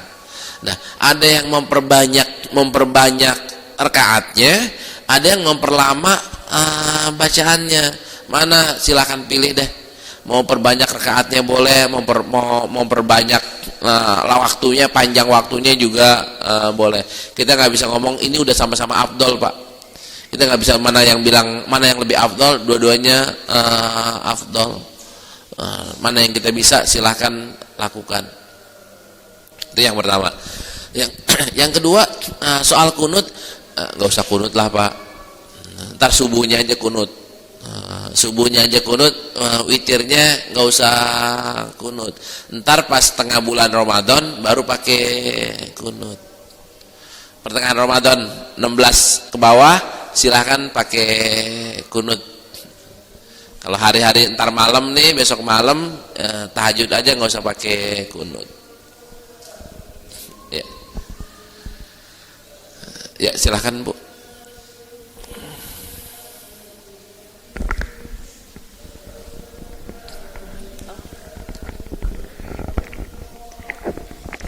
Assalamualaikum Ustadz. Waalaikumsalam. Mau tanya, gimana menurut Ustadz kalau misalnya seseorang itu bekerja di suatu tempat yang ujiannya sangat besar gitu, maksudnya lingkungannya tuh agak jauh dari Allah gitu, apakah itu dia sudah bermujahadah, sedangkan hati itu kan punya Allah?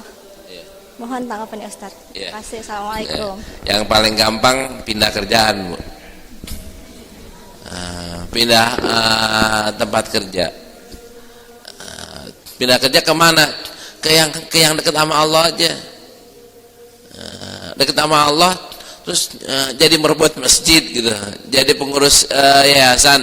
Orang kan sering bilang begini ya, sering bilang pengurus masjid rezekinya dari mana? Gajinya cuma sekian. Pengurus sekolahan gajinya dari mana? Nggak bisa kaya. Betul mungkin, Bu, dari sisi kekayaannya mungkin, kekayaan fisiknya enggak. Tapi kekayaannya itu mintanya pakai bab keajaiban, bukan pakai minta normal. Tadi saya udah bilang bahwa kalau kita normal, gaji seorang PNS, seorang guru itu berapa sih? Tadi kan 4 kali sekian, 3 kali sekian, cuma 3 juta, 4 juta sebulannya. Itu kalau pakai garis normal. Sekarang ini kita belajar ilmu ini untuk belajar yang tidak normal. Tidak normal melalui keajaiban. Nah, kelas kita adalah keajaibannya itu pakai tangan Allah. Jangan pakai tangan manusia. Kalau pakai tangan manusia kelas biasa aja. Nah, ini TV One lagi mau dijual, Bu. TV One sama ANTV sama Viva News. Di Detikcom saya udah baca sebulan yang lalu atau berapa bulan yang lalu. Mungkin itu mau dijual, tapi mau dijual harganya 20 T. Haritano sudah nawar 12 T. HT udah nawar, CH Hairul Tanjung sudah nawar 8 T. Tapi Mirwan Bakri tetap ngotot 20. Karena buat bayar utang supaya lunas. Ini kan bukan rahasia, bukan rahasia. Semua orang yang buka Detikcom udah tahu, tinggal nilai-nilainya aja yang belum tahu angka-angkanya doang.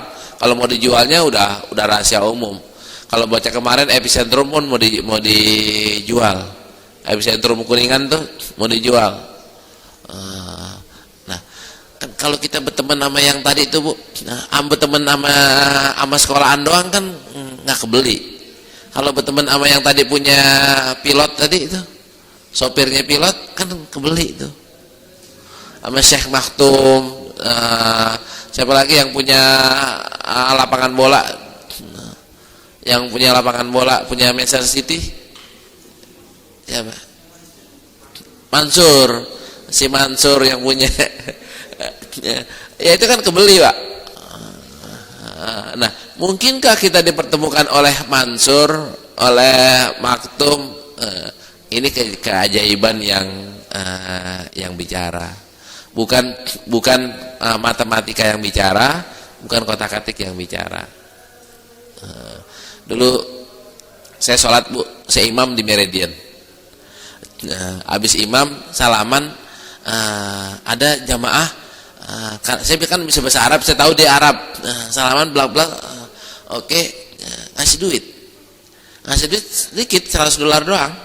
Ini Ustadz, buat Ustadz.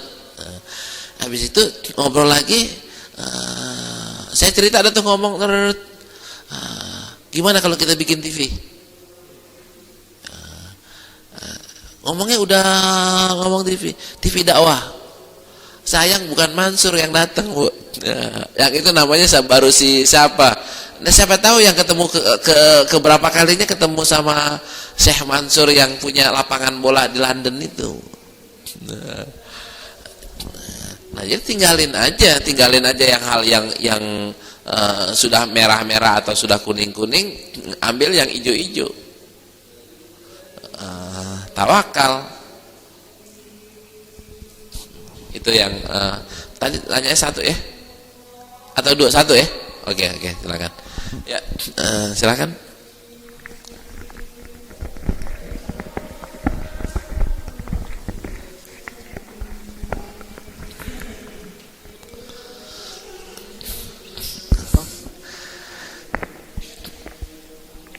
Assalamualaikum Ustaz. Waalaikumsalam. Saya mau nanya, apakah harus menggapai keimanan atau mendekat kepada Allah itu harus dengan ilmu Ustaz? Iya. Kan ada yang bilang ilmu itu cuma untuk menguatkan kan. Iya. Keimanan itu bisa jadi orang yang enggak terlalu dalam agamanya pun bisa.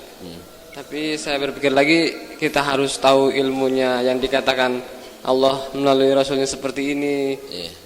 Dalam firman-Nya seperti ini, mungkin apakah harus dengan ilmu Ustaz semuanya? Iya. Rasanya beda Ustaz. Kalau nggak pakai ilmu kan kita cuma sholat ibadah itu cuma das-dis-dus. Das-dis-dus kadang-kadang pisang rebus, gunung meletus. Jadi salah kadang-kadang karena tadi nggak pakai ilmu kan jadi das-dis-dus. Tapi kan kalau nggak pakai ilmu kan nggak pakai das-dis-dus. Pakai Bismillah tawakkaltu ala Allah. Atau pakai Bismillah majraha wa mursaha. Nanti kan ketika Bismillah majraha kan pasti Pak. Iya saya disuruh kayak begini, saya boleh begini, saya boleh begitu. Yang sekarang ini kekurangannya adalah orang yang berilmu ngamalinnya yang kurang. Ilmunya banyak, ngamalinnya sedikit. Ada orang yang ilmunya pas-pasan, tapi ngamalinnya sudah sesuai dengan ilmu pengetahuan, itu bagus Pak. Tapi ada yang orang ilmunya dikit, ngamalinnya lebih, tapi kadang-kadang jadi berlebihan, jadi belok ke kiri. Belok kiri, nyombong umpamanya, takabur umpamanya. Kadang-kadang dengan ilmu yang salah, tahajudnya menang, tahajudnya dilaksanain, tapi subuhnya lewat. Ngaji tengah malam sampai larut malam dikerjain, tapi subuhnya lewat. Ini kan ngaji dengan tidak ilmu. Tapi ngaji adalah silahkan aja tahajud, silahkan aja ngaji malam, tapi yang subuh itu jangan sampai lewat. Jadi perlu tetap ilmu itu perlu, tapi pengamalan juga perlu. Sayangnya kan kalau ulama yang dulu lengkap Pak ya, ulama-ulama ngetop dulu lengkap.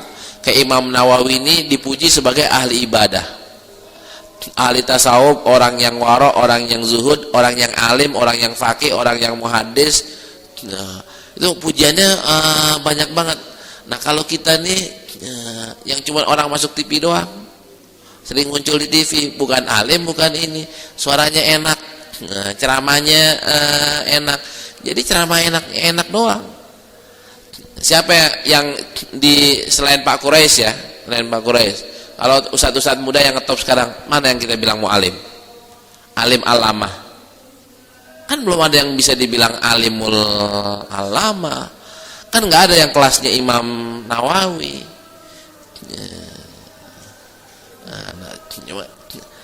Yang enak adalah tadi tuh pinter iya, tawadu iya, itu lengkap banget tuh. Memang nyari yang lengkap banget susah susah. Kita kalau umpamanya nggak lengkap, ya ilmunya kelas berapa, ibadahnya juga kelas berapa. Ya kan? Ilmunya kelas TK, ibadahnya juga kelas TK. Nggak apa-apa nggak seimbang dikit, ilmunya masih kelas TK tapi ibadahnya udah kelas SD. Kan lebih bagus tuh. Yang lebih bagus lagi ilmunya kelas SMP, ibadahnya juga kelas SMP atau kelas SMA. Ini juga kelas SMA. Ya.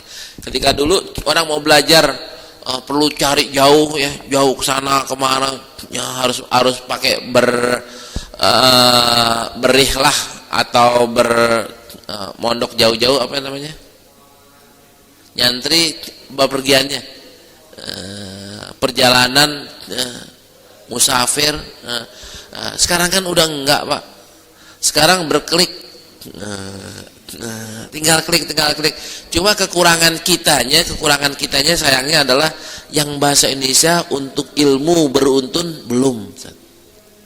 Ini sayangnya nih. Saya coba mau ngajak orang-orang, ini saya perbaikin studionya kali saya di sini bikinin studio bagusan dikit, backgroundnya juga dibagusin dikit. Sasarannya adalah ilmu.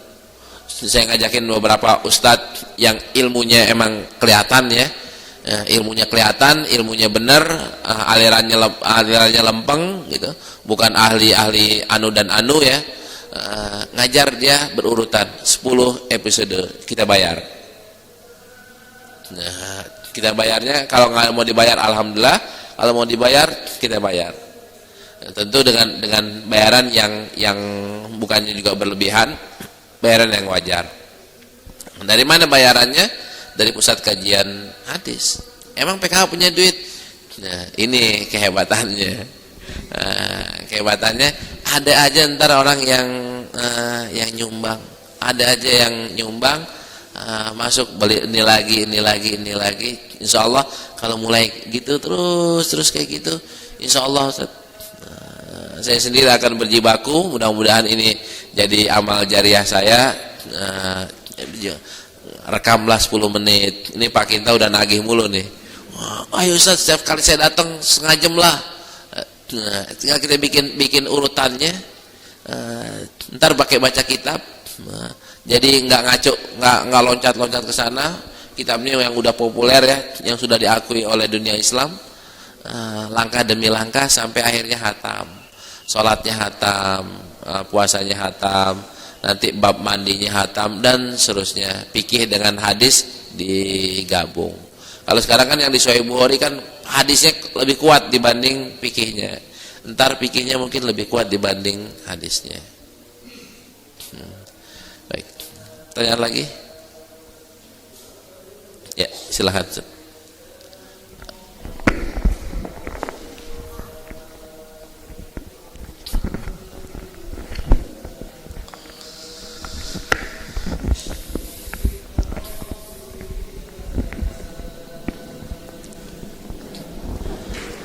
Assalamualaikum warahmatullahi wabarakatuh. Waalaikumsalam. Yang ingin saya tanyakan adalah kalau nggak salah ada hadis yang menyuruh atau meminta pada kita kalau sebelum tidur kan sholat witir dulu ya. Ya. Tapi juga ada mungkin hadis lain kalau kita tahajud jangan lupa tutup dengan witir. Ya. Nah itu jadi posisi itu gimana sebenarnya sih? Ya. Itu. Terus yang kedua, salahkah saya nih? Waktu pengajian Yusuf Mansur tuh ada keterangan, ada doa Allahumma ajirna minan nar. Itu kan dibaca pada maghrib dan subuh. Iya. Nah akhirnya imam-imam di dekat rumah saya tegur, lu baca itu jangan semua sholat dong baca Allahumma ajirna minan nar. Bisa baca, bisa zuhur baca. Kan udah jelas hadisnya kan saat maghrib sama saat subuh. Iya. Anda terjamin saat Anda meninggal menjelang itu ya 12 jam gitu lah ya, setengah hari kan setengah masa. Dia jawab kan lebih banyak lebih bagus, bukan minta ilmu kita pakai. Saya bilang gitu. Kalau kita speaker keluar nih, orang yang ngerti ilmu saya bilang itu ngerti, oh ini dia berilmu, dia mengzikirnya bukan asal baca. Apa lo baca itu saya berdebat-debat, ayah saya ngomong saat tinggal orang gitu. Itu salahkah saya ngasih penjelasan seperti itu? Baik. Mungkin itu yang bisa saya tanyain. Assalamualaikum warahmatullahi wabarakatuh. Yang pertama apa nah? Yang pertama tadi masalah itu witir. Witir, baik. Itu kan witir. Ya. Witir ini kan dia katakan sebagai akhir sholat ya. Hendaklah kalian jadikan witir itu sebagai akhir sholat. Rasulullah kan ngasih wasiat kepada Abu Hurairah dan ke Abu Zar ya. Itu untuk witir sebelum tidur. Rasulullah ngasih nasihatnya kok begitu. Rasul kan tahu nih, ini orang suka tahajud, ini orang nggak suka tahajud, tapi ininya kuat. Bagi orang yang takut tidak tahajud, maka tutup dengan witir sebelum tidur. Bagi orang yang pasti bertahajud, jangan witir, ntar witirnya habis tahajud. Bagi orang yang ragu-ragu, maka ini kayak Abu Bakar, ceritanya Abu Bakar, kadang-kadang beliau ragu, takut nggak bangun malam, maka witirlah dulu. Nanti kalau umpamanya sampai ternyata alhamdulillah bangun juga malam, nggak usah pakai witir lagi. Witirnya kalau tahajud aja nggak usah pakai tutup witir lagi, karena nggak ada 2 witir dalam satu malam. Itu solusinya kayak begitu. Soal khilafiyah pastilah ada khilafiyah. Itu jalan tengah mengkompromikan beberapa riwayat. Nah, kalau Allahumma ajirna minan nar, kayak doa Sayyidul Istighfar. Doa Sayyidul Istighfar boleh gak dibaca zuhur? Boleh, Ustaz.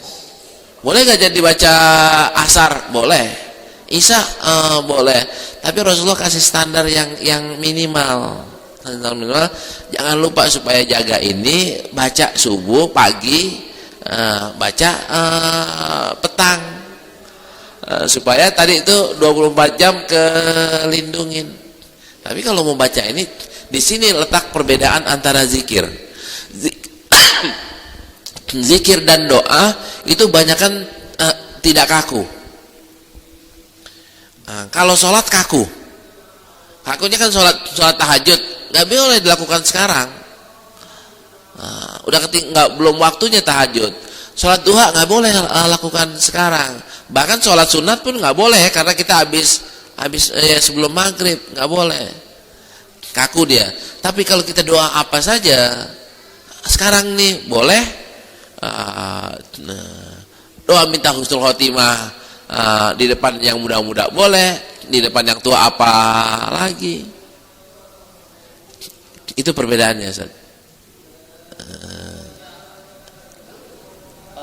Maksudnya sudah terkapar, kalau saya bilang sia-sia lo kerjaan.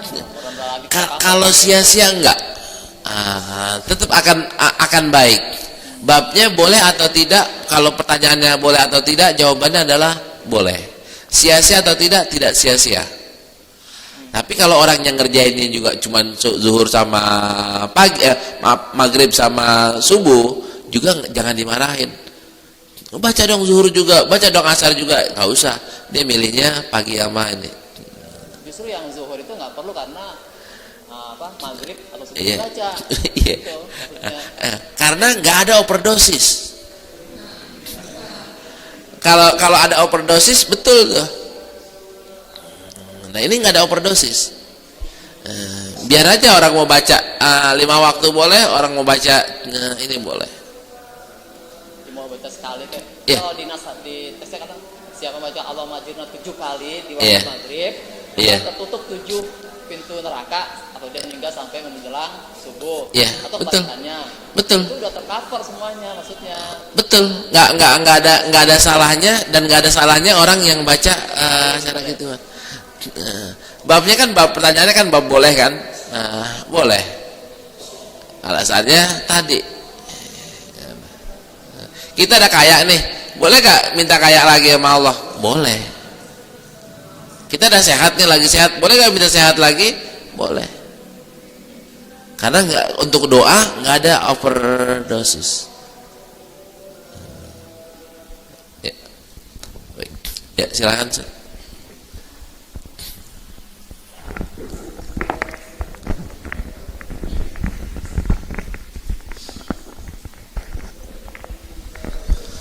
Assalamualaikum warahmatullahi wabarakatuh. Waalaikumsalam. Ustaz, saya mau nanya, kalau kita sholat jamaah di masjid, itu biasanya ada yang cepat, ada yang lambat kan, terus imamnya. Yang jadi permasalahan saya adalah bagaimana supaya tetap bisa khusyuk ketika saya mendapati imam ini cepat sekali sholatnya. Iya. Itu satu. Yang kedua, ketika saya mau ba'diyah, tiba-tiba dia sudah iqomah, padahal waktunya hanya 3 menit. Qobliyah. Qobliyah, maaf. Ya, seperti itu. Bagaimana, apakah saya qobliyah sampai selesai? Iya. Atau saya kalau udah waktunya mepet, ya udah mendingan nggak usah seperti Iya. itu. Ya, terima kasih. Assalamualaikum warahmatullahi wabarakatuh. Sebelum janur kuning dipasang, maka katanya gitu. Jadi sebelum iqomah dibilang Allahu Akbar, maka kita boleh sholat sunnah. Kecuali udah sebelum iqomah, teorinya gitu. Nanti yang udah iqomah boleh sholat qobliyah, cuma sholat subuh, Ustaz. Sholat qobliyah itu kalau kita ngitung-ngitungnya qomat, kalau udah sholat termasuk sholat subuh itu nggak boleh qobliyah. Kalau udah Allahu Akbar, imam Allahu Akbar. Kalau imam kalau muazzinnya udah Allahu Akbar qomat ya, qomat untuk sholat biasa, sholat maghrib, isya, zuhur, asar, kita udah nggak boleh lagi sholat qobliyah. Tapi kalau untuk subuh boleh, karena keutamaan sholat qobliyah subuh. Nah, gimana soal imam yang cepat banget? Imamnya ganti. Imamnya ganti, suruh jangan jadi imam dulu, lu belajar dulu. Kan harusnya kayak gitu ya. Imamnya belajar dulu, jangan mentang-mentang jadi imam mau seenak waduknya. Juga kalau imamnya kelamaan, ganti juga imamnya. Karena kan Rasulullah marah tuh. Riwayatnya nggak tahu, kita udah baca kayaknya. Udah kita baca, Rasulullah marah ada orang yang sholatnya kelamaan. Karena nggak mikirin ada orang yang lagi sakit lah, lagi apa. Nah, imam kalau kita jadi imam, standar aja, standar yang normal itu seperti apa? Ambil kelas standar. Nah, ya mudah-mudahan di sini udah jadi imam, tolong pelajarin kondisi sosial masyarakatnya. Jangan kecepatan, kesianan juga yang pengen khusyuk, jangan juga kelamaan. Itu. Baik, karena waktunya cukup, minggu besok tanggal 24 ya. Ya, kita bisa ngaji. Saya mau berangkat tanggal 14 ke Turki sama ke. Nah, idenya apa? Mau ceramah di depan Masjid Sultan Muhammad. Nah, di depan Masjid Muhammad. Ini bukan untuk nyombong-nyombongan Pak, bukan, akan tapi nanti ngambil manfaat dari keberadaan situ. Ya. Ini mungkin mudah-mudahan kita semuanya bisa kita baca surat Fatihah. Mudah-mudahan semuanya kita di sini tambah ilmunya, tambah semangatnya, mujahadahnya juga semakin kuat sehingga Allah ngasih kita kelebihan-kelebihan. Dengan niat tadi Al-Fatihah. A'udzubillahi minasyaitonirrajim. Bismillahirrahmanirrahim. Ar-Rahmanir-Rahim. Maliki yaumiddin. Iyyaka na'budu wa iyyaka nasta'in. Wa afwan ya karim wa afwan ya rahim hamdan yafini ya mu'ika fi madidah ya rabbana lakal hamdu kama yanbaghi li jalal karim wa azimi sultanik. Allahumma shalli ala Muhammad wa ala alihi washabihi wasallam. Allahumma inna ala dzikrika wa syukrika wa husni ibadatik wa la taj'alna min ghafilin. Ya Allah, kuatkanlah iman kami ya Allah. Ya Allah, ampunilah segala dosa dan kesalahan kami. Ya Allah, tunjukilah kepada kami yang benar merupakan kebenaran. Tanamkanlah dari diri kami untuk mencintai dan mengamalkan kebenaran tersebut. Ya Allah, jadikanlah kami pemenang-pemenang ya Allah. Ya Allah, jadikanlah kami orang-orang yang bersemangat untuk mengejar rahmat-Mu, mengejar maghfirah-Mu, mengejar ridha-Mu ya Allah. Ya Allah, tanamkanlah rasa semangat itu kami untuk beribadah ya Allah dengan berbagai bentuknya, baik kami sebagai ibu rumah tangga maupun sebagai orang tua atau sebagai guru atau sebagai profesi yang lainnya ya Allah. Kuatkanlah kami dalam ibadah-Mu, bukalah pintu rezeki buat kami ya Allah. Ya Allah, berikanlah kami rezeki untuk bisa bayar tiket ke Mekah ya Allah. Ya Allah, bayar ONH ya Allah untuk bisa pergi haji ya Allah. Ya Allah, Engkau Maha Kaya, Engkau yang jika ingin berkehendak maka tinggal bilang kun fayakun. Rabbana la tuzigh qulubana ba'da idh hadaitana wa hab lana min ladunka rahmah innaka antal wahhab. Rabbana atina fid dunya hasanah wa fil akhirati hasanah wa qina adzabannar. Da'wahum fiha subhanakallahumma wa tahiyyatuhum fiha salam wa akhiru da'wahum alhamdulillahi rabbil alamin. Assalamualaikum warahmatullahi wabarakatuh.